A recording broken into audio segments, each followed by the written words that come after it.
Good afternoon. Charles X. White, Community Views and Solutions, and we have some guests, and we are waiting on another guest. So we are here with you to share some information. But first, Carter G. Woodson, Dr.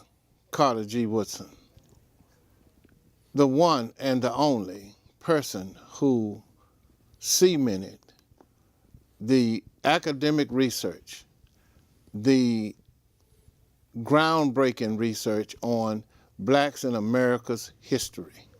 One of the reasons Dr. Woodson proceeded down that path was Europeans and the way they wrote about blacks coming from Africa. His journey of research and scholarship took us from Black History Week to Black History Month. And it raised generations and a whole world, global, of what Black Americans have contributed to society and civilization. Now, we're going to say some more about Dr. Carter G. Woodson, but I'm going to introduce or let my guests introduce themselves because we have a very aggressive action that we're going to be jointly working on in March and beyond. To my right, from the great institution of Houston Independent School District, is our first guest presenter, service provider. What's your name? My name is Elnora Talbert, and I am the business manager for the Career Readiness Department at HISD. Did you say career? Career Readiness. That's great. And our next guest presenter is? I'm Franchelle Jones. I'm a disaster case manager at the Houston Area Urban League. I work in the housing department there. We have a myriad of programs within the housing department. However, we do provide holistic services across the board. We are a nonprofit, and we are celebrating 50 years, almost 51 years, as an Urban League affiliate in Houston. That's awesome. Okay. And our next guest and presenter is John Cooper. Absolutely. Thank you, first of all, for having us on your show, Mr. White. So my name is John Cooper. I work for Houston Independent School District. I work with Elnora Talbert. We're in career and technical education. And we're housed over at the Hattie Mae office, central office. So thank you for having us. Okay, let's just recap. Give us your impression, or give the audience your impression of the Northside Community Partnership Exchange Breakfast. That was your first time attending, right? Yes. Yours as well? You've been to two. You were on the South Side? I don't know if it was a partnership exchange breakfast, but I was at another breakfast at the same location. Wait a minute. Let me ask you this. Did I MC it? Yes. Oh, yeah, that's what it was. Okay, what was your impressions? I thought it was a fantastic breakfast this morning. A lot of information. A lot of people were able to express, how they felt about certain things happening on the north side, and were able to ask questions. And it was just good. It was open environment for them to be able to express their feelings. Open environment. Yes. I'm gonna come back to that. Yes, ma'am. The thing that I got from that was engagement. So there was a wealth of people there, a lot of events that are community-based. I noticed for our organization, sometimes it's a little difficult to get people engaged and to bring them in. However, at this particular event, like I said, I was at the one, I don't know how many months ago it was, but it was a great turnout. And the people seem to be truly engaged. They really want the information. And I learned something new today that I'm definitely going to be taking back to my clients. So it was definitely a success in my eyes. And finally, batting cleanup. Well, to piggyback on what these two young ladies were saying, I enjoyed the breakfast. So thank you for inviting us. It was awesome to see not only the diversity of age groups there. I mean, you had some some members of the community who were a little older. You had some younger people, and everybody was able to come together and partake in this. And it was just awesome because it's like you can see so much of our community all in one place. So Yeah, because we had a packed house. Just so for those of you who did not attend, we have these breakfasts quarterly. 4 on the south side, 4 on the north side, and 2 on the northwest side. We are trying to do 2 additional breakfasts in Southwest. okay. Hopefully we'll have them that toward the end of 2019 or the beginning of 2020. Okay, let's get into this veterans and housing, because that was one of the things that came up at the breakfast this morning, is the Northeast sector being neglected with Harvey and Harvey Services. At that same location, we had 22 service providers right after Harvey came in and served over 120 people at the breakfast. I mean, they left with supplies. So let's talk about the veterans, housing, Okay. and what the Urban League can do and will do. Okay.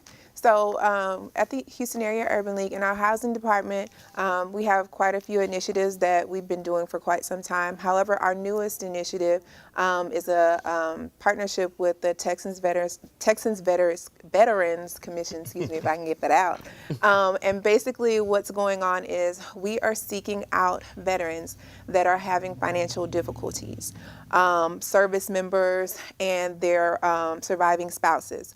Basically, what we have is a specific person, one person, his name is Joel Benavides, and his sole responsibility at the Houston Area Urban League is to work with veterans and surviving spouses to make sure that if they are at risk for being behind in their mortgage or in their rental payments, then we can be there to kind of gird them up, basically. And so what he does is he's oftentimes at the VA hospital. He is a veteran. He is a veteran himself, Okay. yes. And so he knows what veterans need because obviously he's in that life. And so basically, like I said, our program, all we ask is for surviving spouses, just give us a call. Our number is 281-220-6012. Again, the Houston Area Urban League is 281-220-6012. You can ask for Joel or just ask for the Veterans Program, and they'll know how to direct anyone that needs that assistance. And like I said, they provide assistance with first month's rent. Well, I'm sorry. If you are behind in your rent, they can assist in that area. And then for deposits, because I know a lot of agencies have an issue or they cannot provide assistance as far as deposits are concerned. We want to make sure that our service members who have given their lives to serve our country are not left behind. And then additionally, some of that funding is based on whether or not they have the HUD-VASH voucher. So, Whoa, the yes, what? HUD-VASH voucher. So HUD, the Housing and Urban Development Department in the federal government, they have this thing called a VASH voucher. And so it was something brand new to me because, of course, I'm not a veteran. But the veterans do know what that is. And basically, you get the voucher by going through the VA. So obviously, if you have served our country, you already know where the VA hospital is. They have plenty of services. They have case managers there. If you need any assistance as far as finding out how to go through that process, again, Joel is available, 281-220-6012. Okay. Now, what about Harvey Yes. and your service? Okay, so in regards to Hurricane Harvey, like I said earlier, I am a disaster case manager. So for, Or does that mean you're a field manager, case manager, or both? I'm a case manager, so I don't actually go out to the clients' homes. They normally will come to us. However, what we do is, like I said, we provide holistic services. So anyone who has had have been affected by Hurricane Harvey, their home was flooded, their roof was damaged, things of that nature, and they've gone to FEMA or they've gone to their insurance, or maybe they didn't have either of those, and they are still in the recovery process. We have been working boots on the ground literally since almost day, I think Harvey lasted about approximately 4 days, depending on, you know, where you were in the city. Yeah. But very soon after, when they opened up the shelters at the George R. Brown, we were there in the shelters, you know, trying to find out what's going on with the clients that are there. And then additionally, as I spoke, I think maybe one of the other presenters earlier this morning, we have a client base at the Houston Area Urban League. We assist in housing, education, workforce development, and health and family services. So having said that, that means we have a wealth of clients that we see on a consistent basis. So when Hurricane Harvey hit, yes, we were out at the George R. Brown, but in addition to that, what we did was we went to our database of clients that we've seen time and time again, and we said, hey, were you affected by the hurricane? What's going on? Do you need anything? And we made sure that we went out to Houston Area Urban League clients first. And then as the time progressed, what ended up happening is we've actually been stationed in the multi-service centers in Houston. So Northeast, one of the young ladies that was at the breakfast this morning, Nicole, she actually is stationed at the Northeast multi-service center right there on Spalding. I work out of Acres Homes once a week. So anyone coming into one of those service centers, Cashmere Gardens, the Cashmere Multi-Service Center, we have someone there as well. So if they come in and they say, hey, I need, Hurricane Harvey recovery assistance, they know exactly where to send them. Well, how do you get your referrals for those people?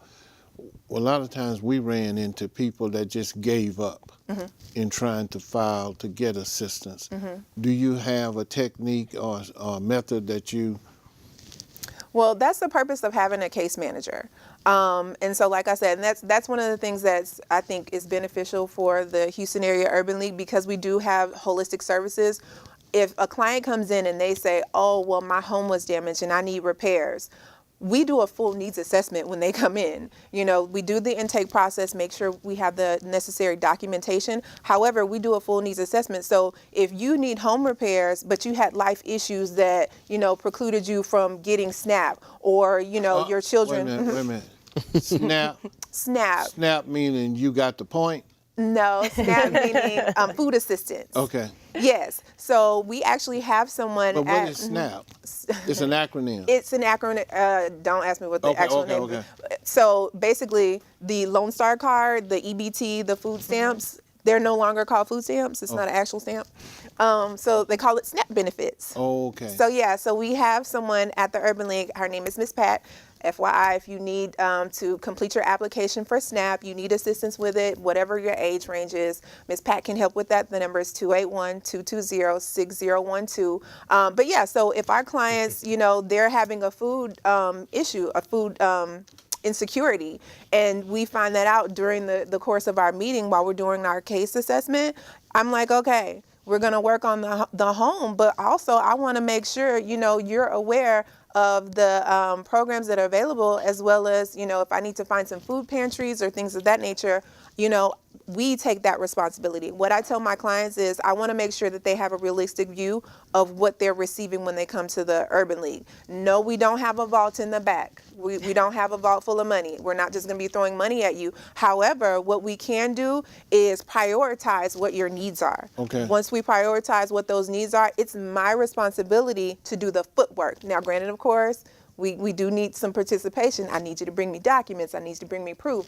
I need you to get me those things that I need. But then once I have those, I'm off and running. Okay, let's do this. We're going to come back to you. Absolutely. Mark, could you put the phone number up and the Carter G. Woodson slide for a moment? Now, you got a lot of information. You got that Carter G. Woodson slide, Mark? Sorry, I don't. No, that's... Oh, wait, this slide. No, the Carter G. Woodson. Okay, But that's put the okay. HISD Right. slide up. That's good. And give it a full shot. Give it a full shot. There it is. Okay, give it a full shot. Are patrons going to be able to see those slides? Yeah. Okay. So Okay. okay. Yeah. Got a mic on. Yeah. You gotta Yeah. take it off. Just take it off. It's good. Yeah. There you go.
We've been joined with Dr. Michael O. Adams, the department chair at the School of Public Affairs, Barbara Jordan, Mickey Leland, the one and only Texas Southern University, Fighting Tigers. The president is Dr. Austin Lane. The provost is Mr. Kendall Harris. The dean is Dr. Theophilus Harrington. And we're sending us greetings from the community to all of them. Yeah. Glad you're here, Doc. Thank you, and it's always glad to join you, Charles, in your program. Well, Doc, wait, Doc. We got a little shake, rattle, and roll going right now. going on? We got a little shake, rattle, and roll. I know you did not know this. But I checked the website out. Is that my award?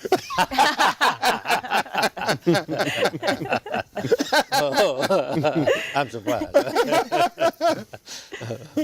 Oh, that's nice. That is so nice. Okay, wait a minute. I'm gonna have to. Now I need to slide this over to you, Ooh, I get to touch it.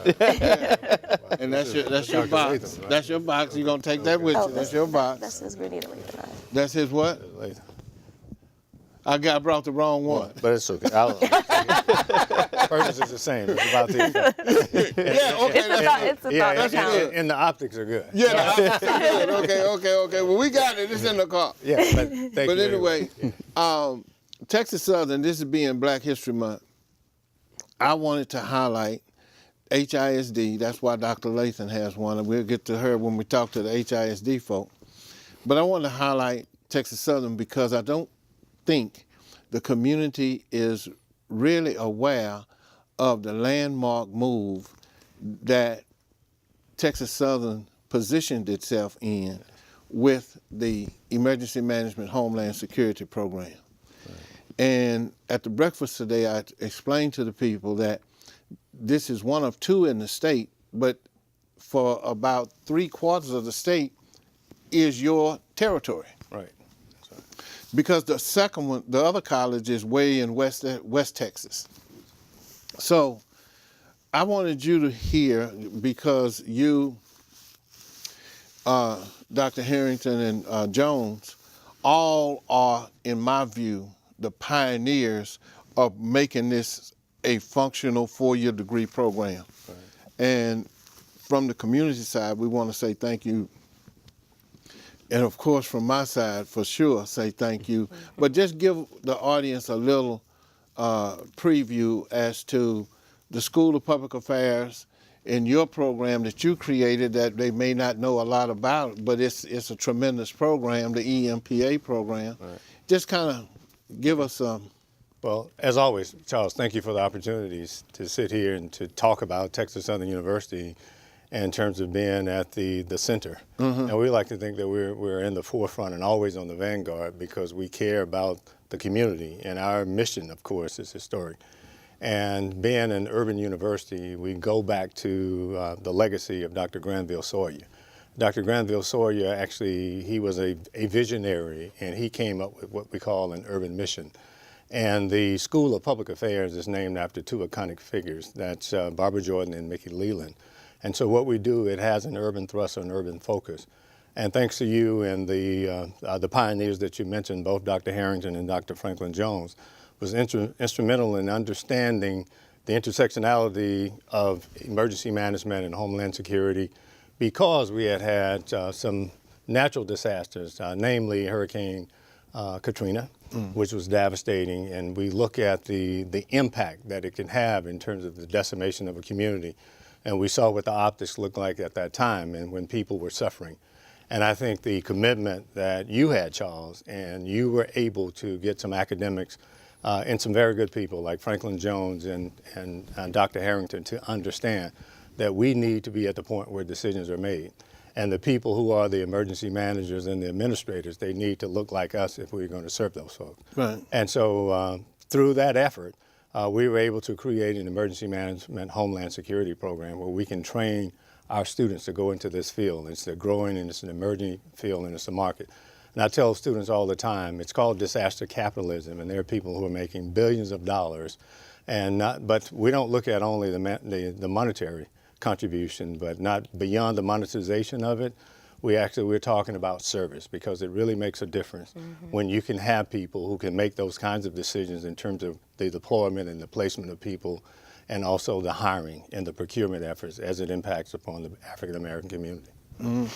Now this takes me to the segue, because there have been conversations with your department and the superintendent and the dean that the Barbara Jordan campus at HISD, Career and Technology, that's who they are, we're going to partner with an MOU, mutual aid agreement, between Charity Productions, TSU, and Barbara Jordan to create career tracks in emergency management, homeland security, maritime, all of those related fields that you have to have that kind of training. Right. So we are going to be meeting next week. We're going to be meeting next week. We are meeting next week, yes. Okay. Is it Friday? Yeah, Friday. Yes. Yeah, Friday. Friday. And we're going to plan out the joint activity that we're going to do in March at the Barbara Jordan campus on Kelly Street. We're pulling in all the civic clubs from the area, all of them that want to participate. We're pulling in all the churches and the businesses that want to participate. And we're going to have a mitigation exercise, field exercise. I may try to get some of the people from TEACS at Texas A&M to help with what they call doing the assessment of how we work together. Okay. And it's just going to be a good experience for the whole area to work together with the school district, with the university, and with the providers. And the Urban League is going to be part of that process because it's the disaster lady that's here today, because we need to be pre-registered on some of these things. And mitigation helps reduce the risk and saving lives and the loss of life and property. What about your other program, Doc? Yes, but even thank you for that offer to participate with HISD and Barbara Jordan. As you know, I'm always on the road recruiting and trying to get strategic partnerships, so that's good. But you mentioned next week, all right? I'm a part of I may not be able to be here because in our master's program we have a study abroad. I just got back from Ghana. And it's interesting that you center around Carter G. Woodson, which in terms of the Black History Month, I want to applaud you on that effort. But in our Masters of Public Administration program, we have an online platform where we offer degrees from people from all over the world. We have cohorts of students. And so we've been able to bundle an opportunity to do what we call a study abroad. We've taken them all over the world. And my connection and my vision is to do diaspora studies. So that's why I take them to Africa. And to me, it's personal.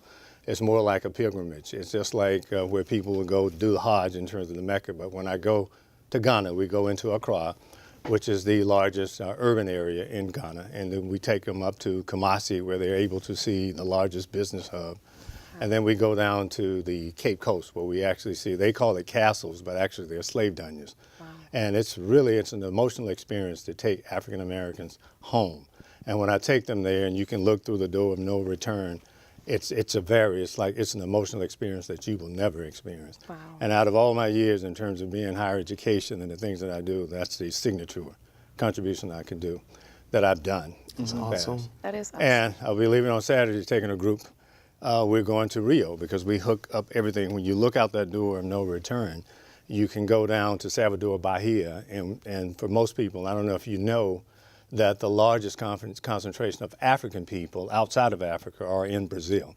So I've been able to, through my connections in terms of being an internationalist, just develop these study abroads. And we start in Africa, we take them there, but we also take them down to Salvador Bahia, which is it's the most concentration, or the largest concentration of African people of African descent in Brazil. We also take them to Rio. We talk about disaster capitalism. We also talk about some of the nonprofits, given the challenges that we see people living in the favelas.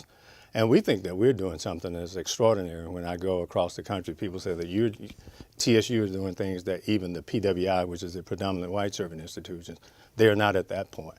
So we have a lot of good programs in terms of Texas Southern University, and we'll be able to grow and expand these programs. So, hey, and I'm one of the biggest cheerleaders. Thank you. Yeah, all right. And Texas Southern is ranked 8th as one of the best emergency management homeland security institutions in the country.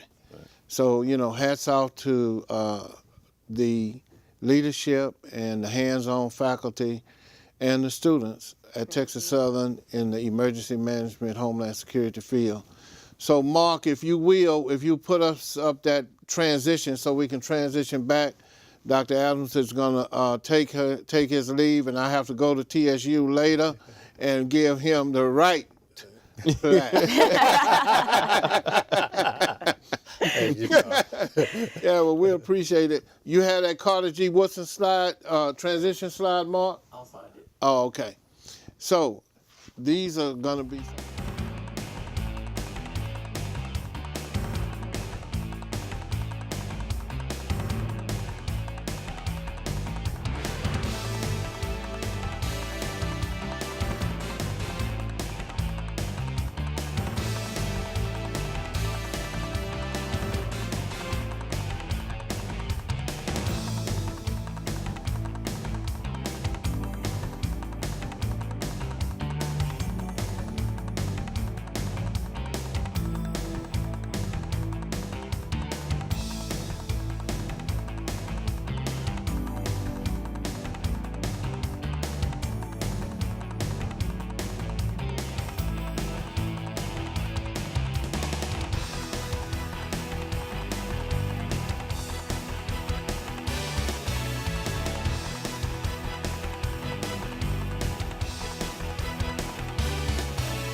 Or they're not calling in?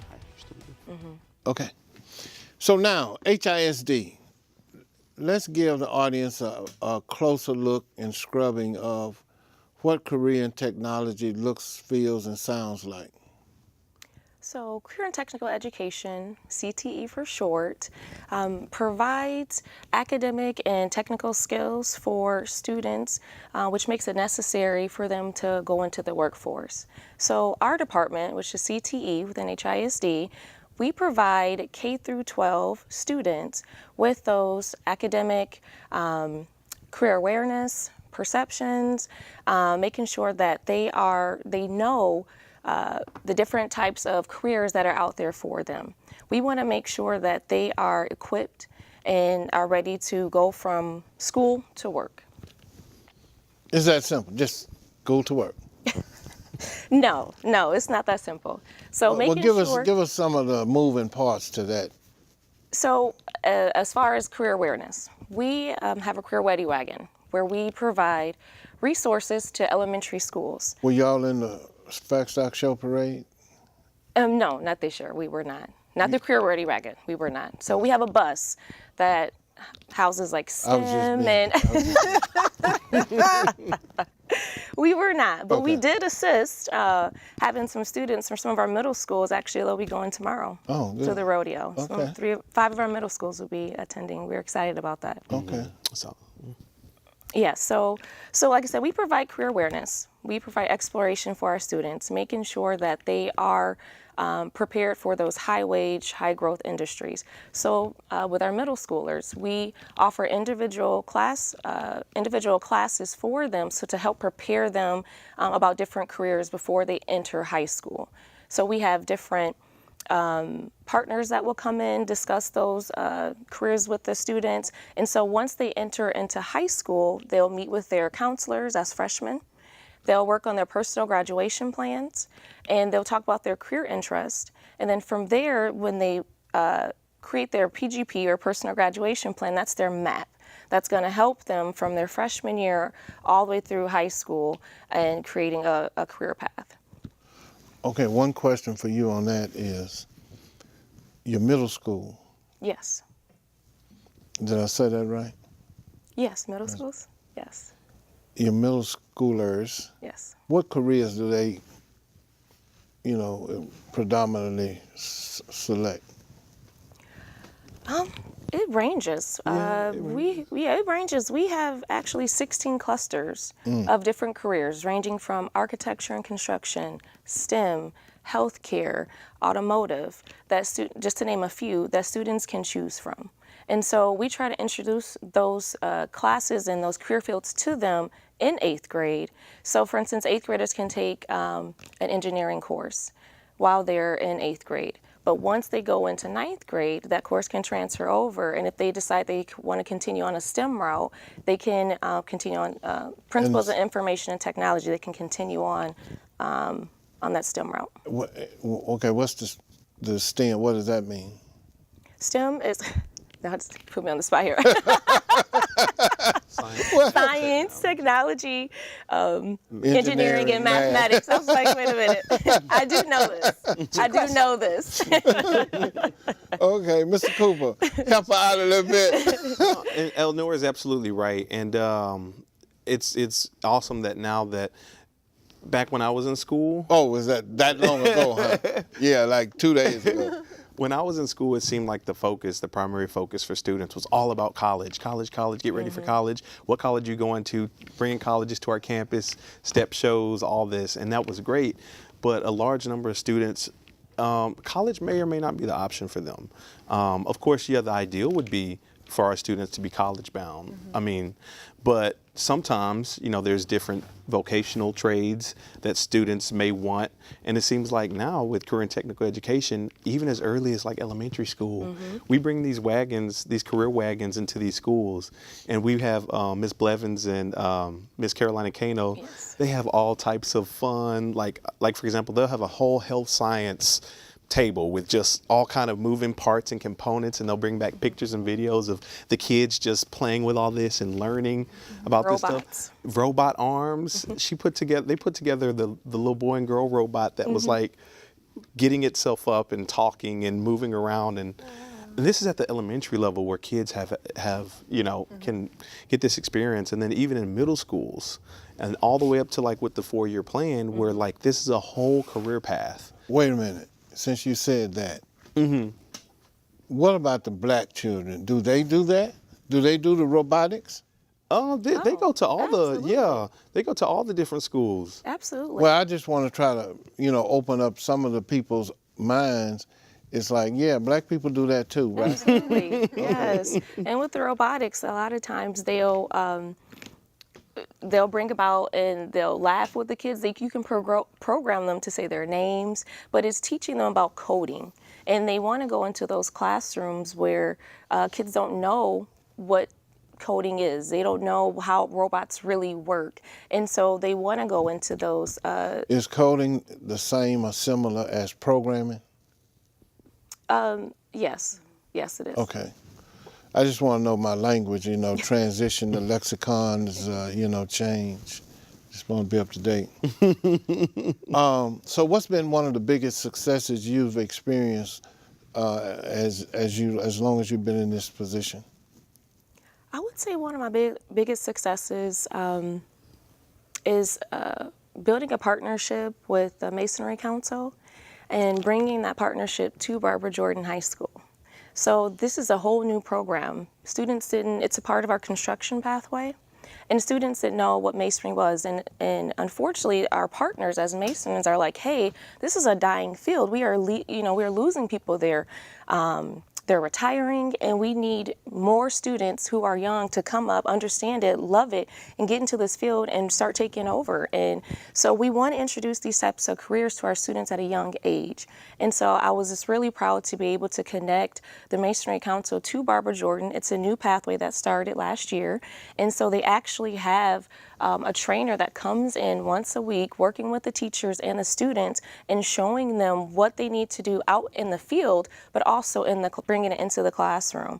And the Masonry Council came to one of our expos last year, and they were teaching the elementary kids starting young on how to lay bricks at one of our career expos. And so now it's getting the interest of our younger kids, like, hey, I didn't understand that that building over there starts with, a brick, or it starts with a foundation. It starts with X, Y, and Z. My coursework is helping me aligning to also the technical side. I'm learning academics, but I need the chemistry. I need to know the math on how all these things work and the hands-on experiences and how that all ties together. So it was just really exciting to be able to bring that program to Barbara Jordan. You said something about hands-on experience. Mm-hmm. Absolutely. Internships. Is that a correct term for the hands-on experience, or is that just for college? Internship and externships. In career and technical education, we call them practicums, where the students will leave during classroom hours for about an hour, maybe a little bit more, and they'll actually go into their field. So like our health science students will actually enter into the hospitals, where they'll go into the hospitals and then they'll kind of shadow some of the nurses, or they'll shadow some of the various positions, x-ray tech, or these various positions, and they get hands-on experience. And it's awesome because... What's the capacity? As far as... What would overwhelm you as far as having students to place in the externships, practicums? Is there a capacity? Is it a limit? No, there's no limit. If we get a number of students, we just try to get more teachers to help cover those classes. We still want to make sure that the teachers, like for instance, for welding, you have to have no more than 16 students in a class.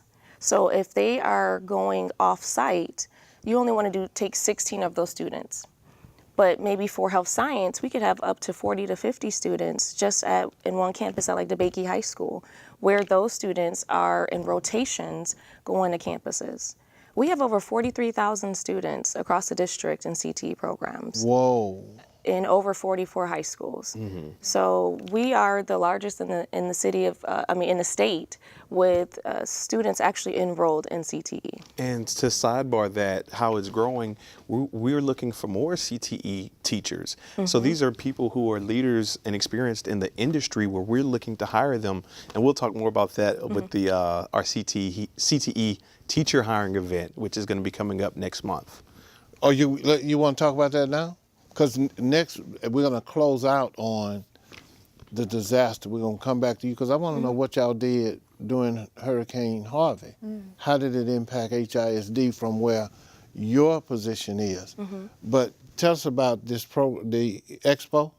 Okay, so the When I Grow Up Expo, we call it WIGU for short. That's going to be coming up March 23rd. Wait a minute. See, y'all... The acronym. The acronyms. It does. It does. Y'all too much with that. But okay, continue. So the When I Grow Up Expo is going to be March 23rd. It's going to be from 10 o'clock a.m. until 1 o'clock p.m. This is open to the entire district. This is K through 8 schools, and also we're inviting people outside of the district. I have some colleagues who work over in other districts I told about that are going to be coming. And for K through 8, there's going to be competitions going on with a lot of our partnerships. We have partners hosting competitions. So like Build a Better Bench, that's a really popular one that our partners with Home Depot actually sponsor. You know, they provide the materials and the labor and they judge. And you have all these different students in the construction pathway at our different schools that sign up. And they get to actually build. It's hands-on. They work together with a volunteer from Home Depot, and they have to make sure that it's all level and plumb and square, and they provide us with the tools and everything. And so, and then the students are awarded based on, you know, who does the best job. But we also have cosmetology competitions. We have culinary arts competitions. We have about 4 or 5 schools with culinary. Absolutely, yes. And we have the arts and audiovisual students who actually they're competing where since February is CTE month. So they have been going to their actual different CTE programs within their campuses and highlighting different students, different partners that's come in, what they've learned, different projects that they've worked on, and they're doing a 2 to 5 minute video. And then we will, on March 23rd, that day, we'll actually watch the videos and then decide who's going to win, and they actually will get a prize from there. So this is a great event. We have over 80 different exhibitors that will be here, colleges represented, and different partners, and just a good opportunity for students to see what's out there. A lot of our kids don't know what they don't see. And so this is just a good place for them to see their peers competing, to see, like I said, the other competitors. There's going to be good food there. We're going to have some of our schools fundraising, and so they'll be there. And we get to highlight a lot of the schools' bands and cheerleaders. Yes. Oh, y'all gonna be getting that. We have teachers that That's are what we gonna. do. Yes. HISD is providing transportation to any and every student who wants to come but doesn't necessarily have the means. Yes. We're providing transportation. Transportation to and back to the To home and school. back, yes. Yes. Yeah, so we set up over 12 different hubs at different high schools representing all over the district. And we have a list of that too that I can forward you guys. But with the hubs, all middle school students can just, if they're interested, the teachers will just sign it up, send us the list, and then they'll go to that hub. And then all the individual schools who are sending students to compete, we send them their own transportation individually. And go ahead. Go ahead. No. Go ahead on. Well, I was going to, on that same day, with the Career Expo, we also will be having the Hire Houston Youth, Mayor Turner's initiative. It's be their kickoff event. And they'll be hiring youth ages 16 to 24. They'll have local employers there hiring students for up to 8 weeks at $8 an hour. And that will be going on inside. So the When I Grow Up Expo is outside, kind of like Show a... them the flyer. The When I Grow Up Expo, this is just a save the date flyer, but Yeah. the Hire Houston Youth event will be inside. This is their first, like I said, event of 6. And so they'll actually be at some of the service centers around the city with doing the same thing with different employers hiring students. And the same day is our very first CTE teacher hiring event. We're super excited about it. We are looking for talented individuals with at least 2 to 5 years of trade experience to help our What trade? welding, plumbers, electricians, constructions, STEM, cosmetologists. So in all different industries to come to this Culinary. Yes, culinary arts. So we're looking for individuals if you are looking to transfer if you want to transfer careers and move to something different, teachers, or if you've retired and you want to come back to teaching and you want to impart in our students, come to our event, bring your resume. Well, let me. We're gonna close and segue into the hurricane disaster. Okay. Okay. 2 little-known Black history facts. The first black man to get a PhD from Harvard was W.E.B. Du Bois. Wow. The second black man to get a PhD from Harvard was Carter G. Woodson. That is one.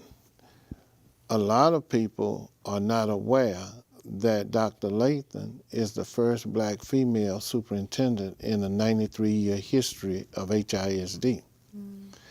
So we want to salute TSU and Dr. Lathan, HISD, for pioneering the things that they have done that we can agree with. Yes. So that's that part. Now, what happens, do you all interact during the hurricane? Do you have, and I'm asking this because that's one of the bullet points when we do the mitigation drill, working with the Urban League and HISD. So have you all worked together in the past with disaster preparedness or readiness or mitigation or case management? That would be a question for someone in a higher pay grade. However, Okay. I will say, as far as HISD and the Houston Area Urban League is concerned, we do have an education department, and we actually have a school that we've adopted. It's Worthing High School, actually right down the street from our offices in the Palm Center. And we have urban leaguers actually working day in and day out at Worthing High School. So, you know, like I'm pretty positive at the time of the storm and thereafter that partnership was, again, like I said, the people that, you know, are filtering over, because we do have that connection in the community. And obviously there are also the feeder schools, things that I forget to mention. There's a great gentleman by the name of John Robinson. He's the director of our Family Services Department. He actually goes into HISD and A-Leaf schools 4 to 5 days out of the week. And he's in, he goes to, and he basically does a family literacy night. And I've been to, the last one that I went to, it wasn't the most recent one, but the last one I went to was at Atherton Elementary. And basically he comes out and he gives out books, free books to start your library. In addition to that, he has like a mini program that he's doing with the parents and the students, and it's all centered around literacy and reading. And so, like I said, one of the things I forget to mention, but those people that we are connecting with on a day-to-day basis, it doesn't matter if, you know, it's education, health and wellness, housing, whatever the case may be. Once we make the connection, once you're connected to the Urban League, it pretty much just filters out from there. Okay. So yeah, so we're, like I said, we're constantly trying to make sure that the people that are in our initial sphere, that they're taken care of, and then we work out from there. So did you all see any distress, the impact from the students that attend or the parents when coming back from Harvey? Oh, absolutely. Just driving around the neighborhoods. You know, our students were scared and they were frustrated and they were traumatized, and some of them were displaced. They couldn't even be in their homes anymore. They couldn't see their friends. Some of our students were actually displaced and couldn't go into their schools. Some of our elementary schools were actually closed for a couple more weeks before they could even open. And that was hard, you know, but we had to reassure our students that, you know, we were here. We have support not only from the HISD staff, but also from our communities, from our partners. And one of the great things that I was proud of what our department was able to do is at Del Mar Stadium, right next door to the central office, the Hattie Mae White building, we were getting donations from all over the country. People from Wisconsin and Florida were sending donations, and they just needed help on how to organize it, where it should go. And so we were able to pull together and help create systems of how we were going to disperse these resources to our students. And our department just jumped right on it. And actually our department as a whole and the district was able to just jump on that and really push forward in helping these students. So even with food and clothing, Necessities. yeah, all the necessities that they needed. Okay, so give us a 2-minute close, 2-minute close, 2-minute close, and I'll take 1 minute. Just a close review, update, whatever you forgot, like she said. What I've been trying to Yeah, there's remember. a lot I of know. So much going on. Yeah, there is. Well, I'll do kind of like an overview of, Yeah, of, do of that. our Recap. discussion. Recap. So, again, it was awesome coming to the breakfast. I learned a lot. You were a great speaker and orator. Who, me? Absolutely. Yeah, you don't have a problem with projecting your voice. and I will say, when you speak, you command everyone's attention, which is a great feature because everybody just stops and pays attention. Okay, well, good. But I learned a lot at the breakfast. This is Black History Month, and it's funny because I saw the slide of Carter G. Woodson up, and I went to Carter G. Woodson Middle School. So In Houston? Yeah, in Houston, in Sunnyside. Oh, okay, well, you're a homeboy then. Okay. Yeah, I was born and raised here, so I went to Carter G. Woodson, and I learned even back then, everyone was like, Carter G. Woodson is the father of Black history. He's one of the founding fathers, so it's awesome that, that we can give him his kudos. Props, that's right. Yeah, I'm a proud alum of that school, so, but yeah, there's a lot of exciting Was the swimming pool there when you were there? No, Okay. no, there wasn't a swimming pool. You might be older than I think.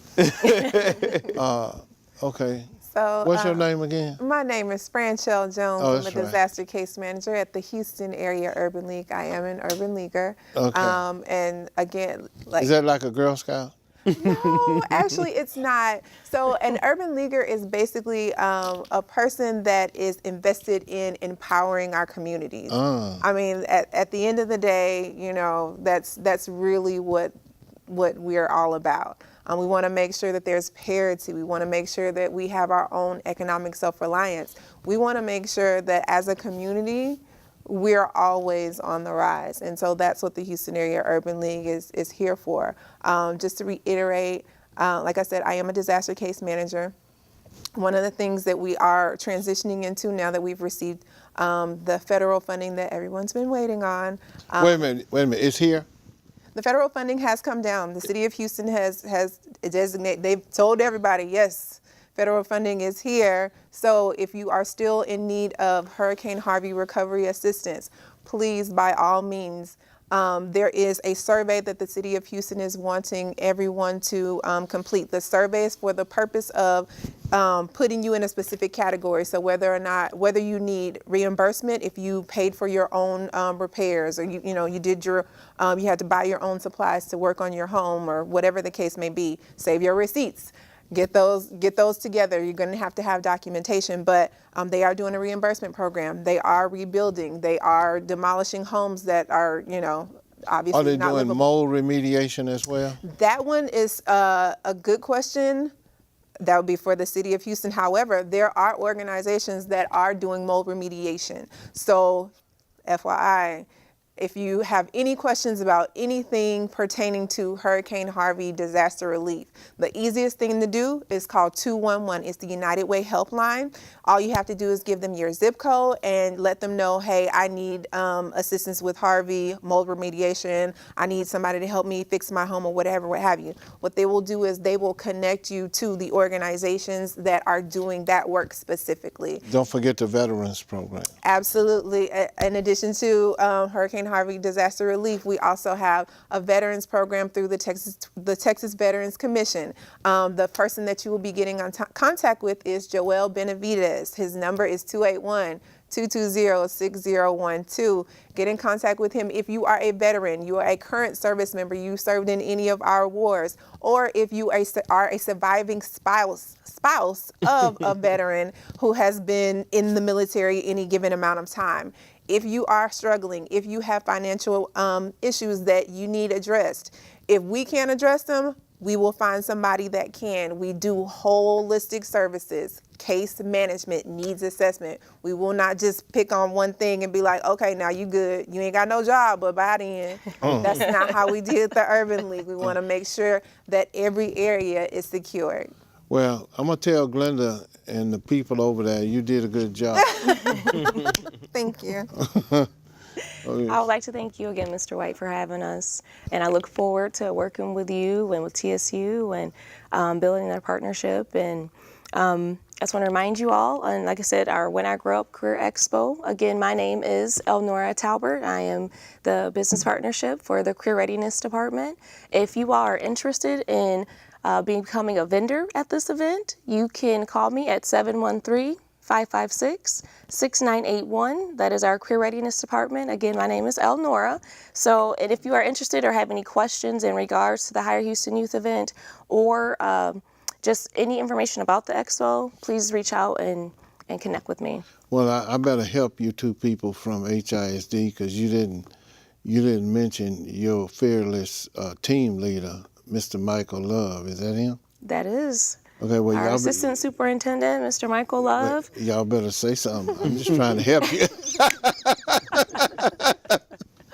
We here, we represent him. Yes, we do. We are one team. Yes, Mr. Michael Love, again, is our assistant superintendent. He is a wonderful leader, an advocate for career readiness and for our students. And, you know, he imparts in us so we can make sure that we are imparting in our students. And we appreciate I'm trying to think of the word. Don't worry about it. We got 30 It did. seconds. I was like, okay. Let me help you out there. We're finna go, y'all. Anyway, this is Charles X. White, Charity Productions. I want to thank you for being my guest on Community Views and Solutions. You're welcome. We'll see you probably March 21st on our next show. Okay.